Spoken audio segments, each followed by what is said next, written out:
Ассалому алейкум дӯстон, хуш омадед ба шабакаи мо. Чемпиони вазни ним сабуки UFC Александр Волкановский дар овозаҳо оиди ба анҷом расонидани кариераш фикрҳои худро баён кард. Ман намедонам ки ин овозаҳо аз куҷо пайдо шуданд. Шояд одамон баъзе суханҳои маро дигар гуна мефаҳманд. Оё ман бармегардам агар ки маро ба нокаут равон кунанд? Не, бар намегардам. Лекин ин нақшаи ман нест. Ман ният дорам ки боз ба октагон баром, агар ки ҳамаи кор хеле бад ба анҷом нарасад. Агар ман ғолиб шавам, пас муҳорибаи навбатии ман зидди ҷангори бебохти UFC мешавад. Ин чизи хеле ҷалбкунанда аст. Шояд ки баъди чунин муҳориба ман кариераи худро ба анҷом мерасонам. Аммо ҳозир ман умедворам ки ҳамаи кор хуб мегузарад ва довар дасти маро мебардорад. Ман ният дорам ки зарари кам гирам ва зуд ба муҳорибаҳо баргардам. Нақша аниқ дар рафтан нест. Намедонам ки аз куҷо ин овозаҳо пайдо шудаанд, гуфтааст чемпион. Хотиррасон мекунем ки реванш байни Александр Волкановский ва Диего Лопес аллакай рӯзи 1 феврал дар турнири UFC 325 баргузор мегардад ва муҳорибаи асосии ин турнир хоҳад шуд.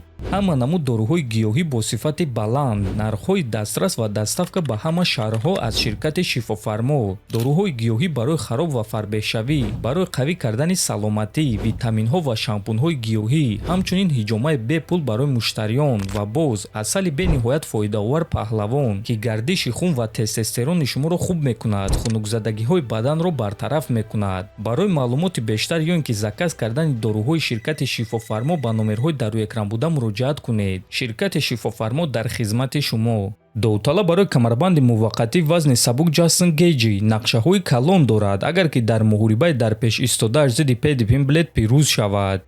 Ҳамин ки ман ин камарбандро соҳиб шавам, пас ман намеистам. Ман Пэддиро шикаст медиҳам, Илияро шикаст медиҳам ва баъд ман бояд ки қаздии худро аз Макс Холлоуэй гирам. Аз ҳамин сабаб ман мехоҳам ки ӯ пирӯз шавад. Ман мехоҳам ки ӯ Чарлз Оливейраро шикаст диҳад. Лекин рости гап инаш на он қадар муҳим аст, чунки онҳо ҳар дуяшон маро шикаст доданд. Барои ҳамин ман аз ҳар дуяшон реванш гирифтан мехоҳам. Ҳозирачда ин танҳо ду ҷангоре ҳаст ки ман имконияти боз бо онҳо ҷангиданро дорам. Ҳадафи ман ана ҳамин аст, гуфтааст Гейджи. Ана дӯстон, рақиби Гейджи Пэдди Пимблетт бошад, тамоман дигар нақшаҳо дорад.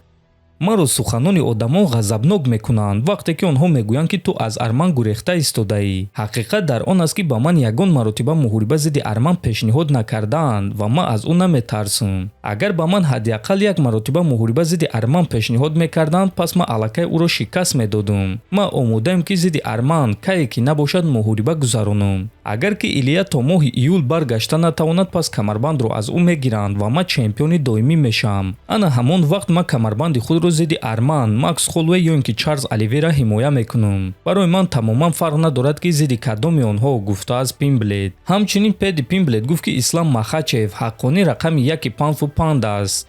Барои ман Ислам якум рақами паунд аст. Илия Топурия бошад рақами дуюм аст. Ман нияти Илияро шикаст додам ва ба ин рейтинг шомил шуданро дорам. Ман ба ҳама нишон додан мехоҳам ки дар ин ҷо вазнҳо ҳастанд ва ӯ хеле майдача аст, то ин ки маро шикаст дода тавонад, гуфтааст Пимблетт. Хотиррасон мекунем ки муҳорибаи Пэдди Пимблетт зидди Ҷастин Гейджи аллакай шаби 24 ба 25 январ баргузор мегардад ва барои камарбанди муваққатӣ мешавад, ки ғолиби ин муҳориба бо чемпиони доимӣ Илия Топурия барои камарбанди доимӣ меҷангад. Ҳамчунин дар турнири UFC 324 Умар Нурмагомедов зидди Дэвисон Фигейредо, Шон Омели зидди Сонг Ядонг, Арнолд Ален зидди Жан Силва ва дигар муҳорибаҳои беҳтарин баргузор мегарданд, ки мо бесаброна ин турнирро интизорем. Дӯстон, ба фикри шумо Пимблетт Гейджиро шикаст дода чемпиони муваққатӣ шуда метавонад ё Ҷастин ӯро манъ мекунад ва худаш чемпиони муваққатӣ мешавад? Фикрҳои худро нависед. Ҳатман дар YouTube канали мо обуна шавед. То боздид. Хонободу сарбаланд бошед.